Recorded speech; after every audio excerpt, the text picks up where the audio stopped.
ప్రభు అయిన యేసుక్రీస్తు నామానికి స్తోత్రాలు. అందరికీ ప్రైజ్ ద లార్డ్. ఈ దినం నాడు దేవుడి వాక్యం చూసుకుందాం. 2వ కొరింథీయుల గ్రంథము 3వ అధ్యాయము కొన్ని వచనాలు మనం ఇక్కడ చూసుకుందాం. 12వ వచనం చూసుకుందాం. తగ్గిపోయే మహిమ, అత్యధికమైన మహిమ, ఉన్నతమైన మహిమ ఎలా నిలిచి ఉంటుందని మనం చూసుకుందాం కదా.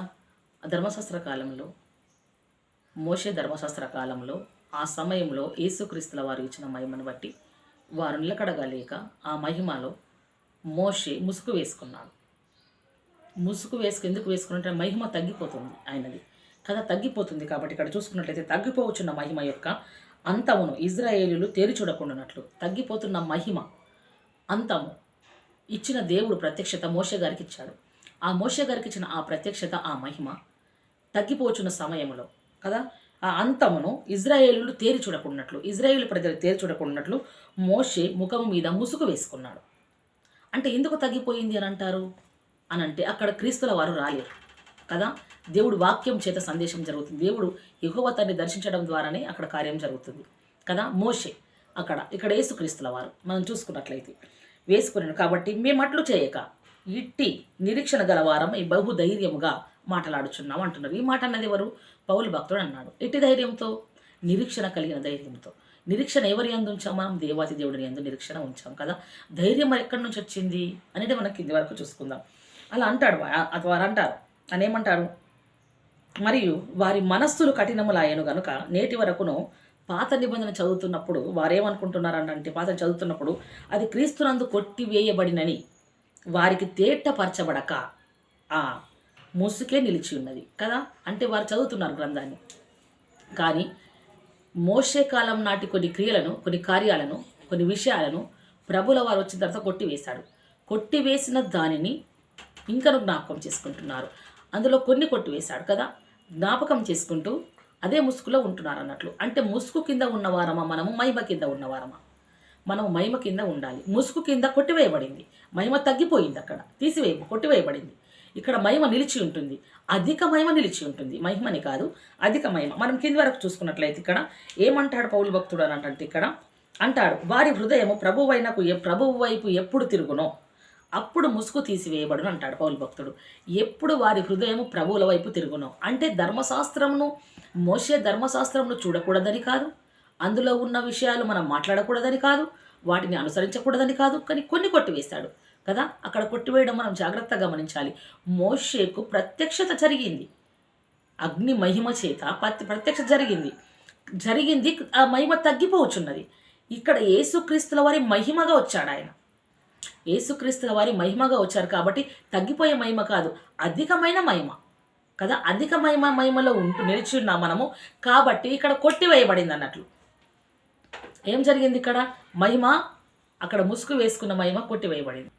అలా కొట్టివేయబడింది. అదే చూసుకుందాం, మరి ఎలా ఉంటుంది, ఎలా వచ్చింది, ఎలా ఆ ధైర్యం అనేది చూసుకుందాం. ఇక్కడ 17వ వచనంలో చూసుకుంటే, ప్రభువే ఆత్మ, ప్రభువు యొక్క ఆత్మ ఎక్కడ ఉండునో అక్కడ స్వాతంత్రం ఉండును అని దేవుడి వాక్యం కదా. ఎలా వచ్చింది వీరికి ఇలా నిరీక్షణ కలిగి ధైర్యంగా మాట్లాడే స్వాతంత్రం? అంటే ప్రభువు యొక్క ఆత్మ వలన వచ్చింది కదా. అప్పుడు మోషే వాళ్ళకు ఆత్మ ఇయ్యలేదంటే లేదు, ప్రత్యక్షతతో వారు నడిపింపబడ్డారు, మహిమ చేత నడిపింపబడ్డారు. కానీ ఇక్కడ మహిమ మనలో నిలిచి ఉంది, ఆ మహిమ మనల్ని నడిపిస్తుంది నడిపిస్తుంది. అక్కడ అంటున్నాడు, ఏమంటున్నాడు అంటే స్వాతంత్రం అక్కడ నిలిచి ఉండునని. మనం అందరమును ముసుగులేని ముఖముతో, ముసుగులేని ముఖముతో తేటపరచబడి ప్రభువును ముఖాముఖంగా చూచుటకు మనకు ధైర్యం కలవారమై ఉంటున్నాం. ప్రభు యొక్క మహిమను అద్దము వలె ప్రతిబింబజేయుటకు, ఏదనట క్రీస్తు యొక్క మహిమను ముసుగు లేని ముఖముతో కాదు, మనము ముసుగు లేక తేటపరచబడి ప్రభు యొక్క ముఖమును ఎలా చూస్తున్నాం మనం? అద్దము వలె ప్రతిఫలింపజేయుచు ప్రభువు యొక్క మహిమను ప్రతిఫలింపజేయచ్చు. మహిమ నుండి అధిక మహిమకు పొందుచున్నాము మనము. ఎలా? ముసుగు లేని ముఖముతో క్రీస్తు మహిమలో ప్రత్యక్షపరచబడి మనము అద్దము లేకుండా ప్రతిఫలింపబడుతున్నాం ఆ విషయంలో కదా. ఫలిస్తున్నాం మనం. ఫలిస్తూ ఏమంటున్నాడు ఇక్కడ? ఆత్మచేత, ప్రభు ఆత్మచేత ఎలానట? మహిమ, అధికమైన మహిమ మన జీవితంలో నిలబడి పొందుచు ప్రభువు ఆత్మచేత ఆ పోలికగానే మార్చబడుచున్నాము. ఎవరి చేత మార్చబడ్డాం మనం ఇప్పుడు? క్రీస్తు మనకు వచ్చాడు, క్రీస్తు పోలికగా మనల్ని మార్చబడ్డాం. మనకు క్రీస్తు మహిమ మనకు అధికంగా ఉంది. ఆ మహిమ ఉన్నప్పుడు క్రీస్తుల వారు లోకంలో శరీరధారిగా వచ్చినప్పుడు ఆయన చేసిన కార్యాలు అన్నీ మహిమ ద్వారానే జరిగించాడు. ఆయననే మహిమ కదా, ఆయన మహిమ కాబట్టి ఆయన జరిగించాడు. రక్తస్రావం గల స్త్రీకి వస్త్రం చెంగు ముట్టుకుంది యేసుక్రీస్తుల వారిని. అప్పుడు ఆయనలో నుండి ప్రభావం బయలు వెళ్ళింది. అంటే ఇక్కడ ఎవరిని ధరించుకున్నాము? మనము క్రీస్తును ధరించుకున్నాం, క్రీస్తు పోలికగా ఉన్నాం, క్రీస్తు ఆత్మను మనలో చేర్చుకున్నాం. కాబట్టి క్రీస్తు మన జీవితాలలో ఉన్నాడు, అంటే మనలో ఉన్నాడు. అంటే మనం ఏమై ఉంటున్నాం? మహిమై ఉంటున్నాం కదా. జాగ్రత్తగా గమనించాలి వాక్యం. మనం మహిమై ఉంటున్నాం. కాబట్టి మహిమ ఎలా కదిలిస్తుంది, మనల్ని ఎలా నడిపిస్తుంది? ఇప్పుడు ముసుకున్న మహిమతో ఉంటే వారు ఎలా చూశారు? ముసుకులు లేని తేటపరచబడిన ఈ ప్రతిఫలింపజేసే పరిశుద్ధాత్మను మనం ఎలా స్వీకరించున్నాం? ఆ మహిమ అధిక మహిమలోకి మనల్ని ఎలా నడిపిస్తుంది? ఆయన పోలిక స్వరూపమును బట్టి నడిపిస్తుంది కదా. కాబట్టి ఇక్కడ చూసుకుందాం. మరి ఆ అధిక మహిమతో పౌలు భక్తుడు ఏం చేశాడంటారు? పౌలు భక్తుడు ఎలా జీవించారంటారు? మనం చూసుకుందాం. మరి మనముకి ఇచ్చిన దేవుడు ఇప్పుడు మనకిచ్చిన మహిమ మనం ఎలా ఉంటున్నాం, మనం ఎలా బ్రతుకుతున్నాం, మనం ఎలా జీవిస్తున్నాం, సంఘాలలో కానీ సమాజంలో కానీ క్రైస్తత్వంలో కానీ ఎలా ఉంటున్నాం? మనము అధికమైన మహిమ క్రీస్తును ధరించుకున్న స్వరూపము కలిగిన మనము క్రీస్తును పోలి నడుచుకుంటున్నామా? క్రీస్తు పోలికలో నిలబడి ఉన్నామా? ఆ మహిమ మనను నిలిచి ఉండే విధానం మనలో ఉందా? ఆ విధానం మనలో లేకపోతే మనం ఎలా బ్రతుకుతాం? ఎలా క్రీస్తును ముఖాముఖిగా చూడగలుగుతాం? ముసుకున్న ముఖముతోనే చూడగలుగుతాం. అంటే పాపము కిందనే ఉన్నాం, దాస్యం కిందనే ఉన్నాం మనము కదా. అంటే ముసుకున్న ముఖము ఉంది అని అంటేనే క్రీస్తును పూర్తిగా చేర్చుకోలేమంటేనే ముసుగు కింద మనం ఉన్నట్లు. ముసుగు కింద ఉండకూడదు, మహిమ కింద ఉండాలి, మహిమలో ఉండాలి మనము. ఇక్కడ అంటాడు, కాబట్టి ఈ పరిచర్య పొందినందున మేము ఎలా కరుణింపబడిన వారమై ధైర్యంగా ఉన్నాము అంటున్నాడు. అధైర్యపడము మేము అంటున్నాడు. కరుణింపబడిన వారమై అధైర్యపడము. ఏ పరిచర్య? క్రీస్తు యేసుల వారి పరిచర్య, పరిశుద్ధ గ్రంథము, పరిశుద్ధమైన పరిచర్య పొందినందున ఆయన ఏమంటున్నాడు? అయితే యుక్తముగా నడుచుకొనకయు దేవుని వాక్యంను వంచనగా బోధింపకయు. హల్లెలూయా. ఇలా ఆ మహిమ ఎలా నడిపించింది? వారిని యుక్తంగా నడవనివ్వలేదు, వంచనగా బోధించనివ్వలేదు. మరి ఎలా బోధింపజేసింది ఆ మహిమ అంటే సత్యమునకు ప్రత్యక్షపరచట వలన. ఎలానట? సత్యమును. అంటే సత్యం అంటే ఎవరు? యేసుక్రీస్తుల వారు. అంటే యేసుక్రీస్తుల వారు అంటే ఎవరు? దేవుడు వాక్యము కదా. వాక్యం అంటేనే సత్యము, సత్యం అంటే వాక్యము. ఆ వాక్యంలో, ఆ సత్యములో యేసుక్రీస్తుల వారు దేవాతి దేవుడు మనల్ని ప్రతిష్ఠించుకున్నాడు. కాబట్టి ఆ సత్యమును ప్రత్యక్షపరచుట వలన, సత్యమును ఉన్నట్లుగా దేవుడి సువార్తను ప్రత్యక్షపరచడం వలన ప్రతి మనుషుణ్ణి మన సాక్షి ఎదుట, ఎవరి ఎదుట? ప్రతి మనుషుణ్ణి మనస్సాక్షి ఎదుట మిమ్మును మేమే దేవుని సముఖమందు మెప్పించుకొనుచు అవమానకరమైన రహస్య కార్యములను విసర్జించుచున్నాము అంటున్నాడు. మిమ్మును మేము ఒప్పిస్తూ అవమానకరమైన రహస్య కార్యములను ఏం చేస్తున్నాం? మేము ఇక్కడ తొలగించుకుంటున్నాము అంటున్నాడు. రహస్య కార్యములను విసర్జిస్తున్నాం మేము అంటున్నాడు కదా. అంటే ఎవరి ఎదుట? మేమే దేవుని సముఖమునందు అంటున్నాడు కదా. ఆ వాక్యం ఎక్కడికి నడిపించింది? ఆ సత్యం ఎక్కడికి నడిపించింది? దేవుడి సముఖంలోకి నడిపించింది. అంటే ఏ ద్వారా? వారు క్రీస్తు మహిమను పొందుకొని ఆ మహిమ ద్వారా ఆ సత్యమును బోధించగలిగారు. ఆ మహిమ ఎలా నడిపించింది? వారిని సత్యంలోకి నడిపించింది. కాబట్టి క్రీస్తు వాక్యంను సత్యంగా వారు ప్రకటించారు. అదే కాకుండా ఇక్కడ అంటాడు 4వ వచనంలో ఏమంటాడంటే, ఇక్కడ 3వ వచనం చూసుకుందాం. మా సువార్త మరుగు చేయబడిన ఎడల, మా సువార్త మరుగు చేయడం వలన నశించిపోయే వారి విషయంలో మరుగు చేయబడుతుంది అంటున్నాడు పౌలు భక్తుడు. అంటే వంచనగా బోధించలేడు, యథార్థంగా బోధించాడు దేవుని సువార్తను. 4వ వచనంలో అంటాడు, దేవుని స్వరూపమైన ఉన్న క్రీస్తు మహిమను కనుపరచు సువార్త. ఎన్నట? దేవుని మహిమ స్వరూపి కదా. సువార్తను ప్రకాశము వారికి ప్రకాశింపకుండా నిమిత్తము ఈ యుగ సంబంధమైన దేవత అవిశ్వాసులైన వారి మనోనేత్రములకు గుడ్డితనము కలుగజేసాను కదా. సువార్త ఎలా ప్రకాశమానము కాకుండా మహిమ కనపరచిపోకుండా ముసుగు ధరింపబడి ఉన్నది. అంటే గుడ్డితనము కలుగజేసి ఉన్నది అన్నట్టు జీవితాలకు, శరీరాలకు. కాబట్టి గుడ్డితనము కలుగజేస్తే ఈ కనులు కనబడుతున్నాయి కానీ మూసుకుపోయింది హృదయము. కాబట్టి ముసుగు వేసుకున్నాం. అందులో క్రీస్తు సువార్త వారికి బయలుపరచడం లేదు. అంధకారములో నుండి వెలుగు ప్రకాశించునుగాక అని పలికిన దేవుడే తన మహిమను గూర్చిన జ్ఞానము యేసుక్రీస్తునందు వెల్లడిపరచుటకు మా హృదయములలో ప్రకాశించెను. హల్లెలూయా. ఎలానట? దాపరికము లేదు అక్కడ. సువార్త యథార్థంగా బోధిస్తున్నారు కాబట్టి అంధకారంలో నుండి వెలుగు కలుగునుగాక అని దేవుడప్పుడు పలికాడు.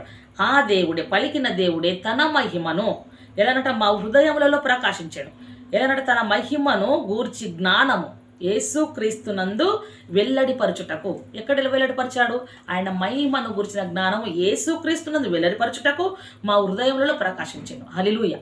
జ్ఞాపకం చేసుకుందాం. తండ్రి అయిన దేవుడు పలికాడు, ఆ మహిమ క్రీస్తుల వారిలో ఉంది అని బయలుపరచబడటకు వీరిలోకి వచ్చింది అన్నట్లు కదా. మా హృదయములలో ఎలా ప్రకాశించెను అంటున్నాడు. ఏంది మరి ప్రకాశించింది? మహిమ కదా. ఇక్కడ చూసుకుందాం అదే విధంగా. గనుక మేము మమ్మును గూర్చి ప్రకటించుకుంట లేదు కానీ క్రీస్తు యేసును గూర్చిన ఆయన ప్రభువనికి మమ్మును గూర్చి యేసు నిమిత్తము మేము పరిచారకులమని మాత్రం ప్రకటించుకుంటున్నాం. అక్కడ అంటే యుక్తంగా మాట్లాడలేడు. అక్కడ ముందు మాట్లాడాడు ఆయన. యుక్తంగా లేదు, వంచనగా లేదు, యథార్థంగా బోధిస్తున్నారు. అయినను ఆ బలాధికము మా మూలమైనది కాక దేవుని అందుండునట్లు మంటి గట్టములలో ఈ మహిమైశ్వర్యము కలదు. ఎక్కడనట? మా బలమును బట్టి కాదు, మేము బలహీనులమే, బలాధికము బట్టి కాదు మేము కానీ దేని బట్టి? ఈ బలాధికము ఏదనట మా మూలమున దేవుడి విషయంలో కలిగినది. అంటే దేవుడు బలవంతుడు. ఆ బలమును బట్టి మట్టి గట్టాలైన మేము శరీరం, ఎవరి మట్టి గట్టాలంటే ఎవరు? మనుషులం. ఈ మట్టి ఘటాలలో మహిమ శరీరము కదా, మహిమ ఐశ్వర్యము కుమ్మరించబడుతుంది. ఈ మహిమ ఐశ్వర్యం ఎప్పుడైతే మన జీవితాలకు, మట్టి ఘటాలైన మన జీవితాలకు వస్తుందో, అది రావాలంటే పౌలు భక్తుడు వెళ్ళి యథార్థంగా బోధించాలి, సత్యాన్ని బోధించాలి, క్రీస్తును చెప్పుటకు దేవుడి మహిమ మనలో ఉండాలి. హల్లెలూయా. క్రీస్తును గురించి బయలుపరచుటకు దేవుడి మహిమ మనలో ఉండాలి. అంటే యథార్థంగా బోధించాలంటే మనల్ని మనం చూపించుకున్నది. అక్కడ క్రీస్తును చూపించాలి. క్రీస్తును చూపించినప్పుడు అధిక మహిమ మనలోకి అభివృద్ధి అవుతుంది. మనం క్రీస్తును చూపించలేమనుకో, మనం ముసుగు కప్పిన ముఖముల వలె ఈ లోక దేవత మన కన్నులకు గుడ్డితనం కలగజేస్తుంది.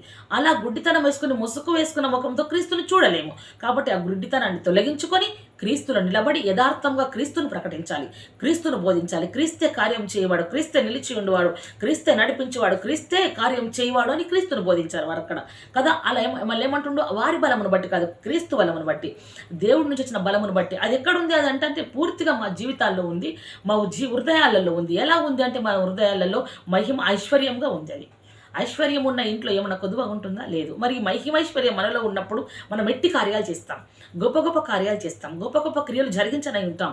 దేవాతి దేవుడే బలాఢ్యుడు అని చెప్పగలిగినప్పుడు ఇక్కడ కార్యం చేయని అంటున్నాం. ఇక్కడ అంటాడు, ఏమని అంటాడంటే, ఎటు పోయినను శ్రమపడుచున్నను ఇరికింపబడిన వారము కాము. హల్లెలూయా. ఇరికింపబడిన వారము కాము అంటే మేము ఎక్కడికైనా వెళ్ళని ఈ స్వార్థ విషయం, దేవుడు ఈ ప్రత్యక్షత మాకు ఎప్పుడు ఇచ్చాడో, ఈ సువార్త మేము ప్రకటిస్తున్నామో, ఈ సువార్తను పట్టుకొని మేము ఎక్కడికి వెళ్ళినా సార్ ఇరికింపబడతాం. తెలుసు క్రైస్తవులకు కదా, మనం ఇరికింపబడతాం. సత్యమును బోధించినప్పుడు, సత్యమును మనం మాట్లాడుచున్నప్పుడు ఇరికింపబడతాం. ఇరికింపబడ్డప్పుడు మనం అంటాడు ఇక్కడ ఏమని? శ్రమ పడతాం. మనం శ్రమ పడ్డప్పుడు ఇరికింపబడము. ఎందుకో తెలుసా? మనం బోధించింది సత్యము. ఎందుకు? ఆయన మనల్ని విడిపించటకు సామర్థ్యుడు. అది ఎక్కడుందా సామర్థ్యం అని అంటే మనలో ఉంది. మహిమ మనలో ఉంది. మహిమ మనలో ఉంది కాబట్టి మనం ఏమి చెప్తే ఆ బంధకాలు తెంచబడతాయి. మనం ఏది చెప్తే తన మహిమ ద్వారా అది నిలబడబడుతుంది. అంటే మనం ఆయనను ధరించుకొని ఉన్నాం కాబట్టి ఇక్కడ అంటాడు క్రీస్తును ధరించుకునాలి. ఇక్కడ అంటాడు ఏమని? అపాయములో ఉన్నను కేవలము ఉపాయము లేని వారము కాము. హల్లెలూయా. అంటే అక్కడ క్రీస్తు జ్ఞానం అన్నాడు కదా, మహిమను గూర్చిన జ్ఞానము అంటున్నాడు అక్కడ. ఆ మహిమ మనకేమిస్తుంది? అపాయం కలిగినప్పుడు తప్పించుకునే ఉపాయం ఇస్తుంది. మనకు ఉపాయంలో మనం ఉపాయంలో ఉంటున్నాము అంటే మన జీవితాలకు కావాల్సిన సమస్తము ఆ మహిమ ద్వారా మనం ఏదైనా చేయొచ్చు. అంటే మంచి కార్యములు చేపట్టచ్చు. క్రీస్తును గురించిన జ్ఞానము మనకు అత్యధికమవుతుంది. ఆ అపాయాలలో ఉంటాం చూడు, అప్పుడు క్రీస్తును మనం జ్ఞాపకం చేసుకొని ఆయన మహిమ ద్వారా మనం అడిగినప్పుడు ఆయన ఆ నుంచి అపాయాల నుంచి ఒక ఉపాయకరమైన మార్గాలు చెప్పి నడిపిస్తాడు దేవుడు మనకు. అదేవిధంగా ఇక్కడ చూసుకుందాం ఏమని? ధర్మపడుచున్నను దిక్కులేని వారము కాము. హల్లెలూయా. ధర్మపడతాం మనం. ఈ లోకంలో ఉన్నది శత్రువుల చేతిలో కదా. కాబట్టి అపవాదైన సాతానుడు అధికారి ఈ లోకంలో ఉన్నాడు.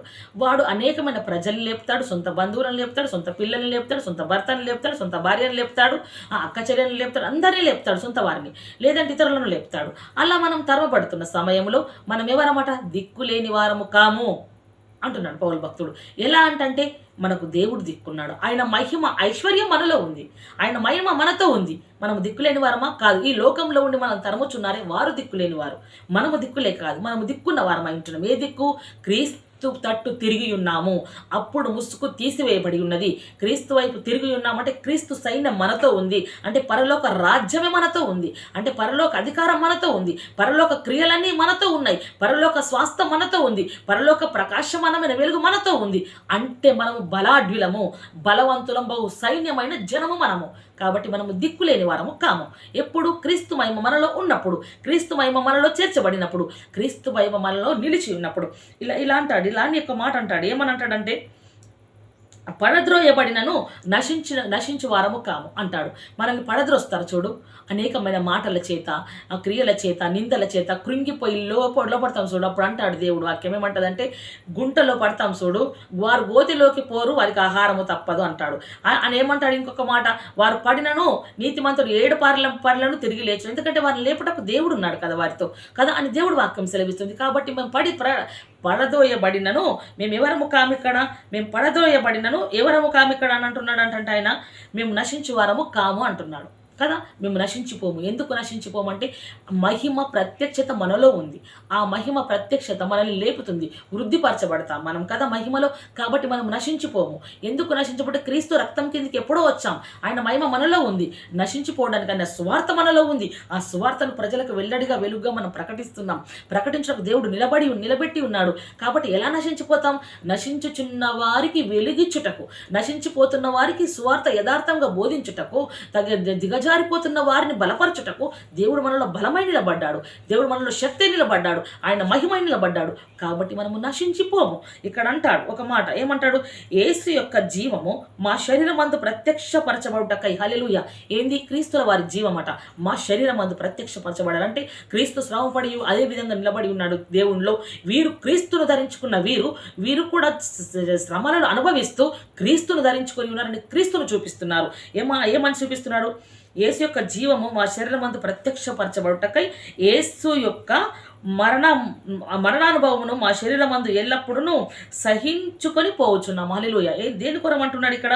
యేసు యొక్క మరణమును మా శరీరమందు ఎల్లప్పుడూ సహించుకుంటూ వెళ్ళిపోతున్నాం. ఎందుకు? క్రీస్తును మా శరీరంలో ప్రత్యక్షతగా చూపించట కొరకు శరీరం అందు చంపబడుతున్నాం, క్రీస్తును చూపించబడుతున్నాం, ఓర్చుకుంటున్నాం అంటున్నాడు. క్రైస్తవుడికి ఓపిక చాలా అవసరం, ఓరమి చాలా అవసరం కదా. అలా ఓర్చుకుంటూ ఏమంటున్నాడు? దాన్ని ఎల్లప్పుడూ మేము సహించుకొని పోవచ్చున్నాం అంటున్నాడు. అని ఏమంటున్నాడు?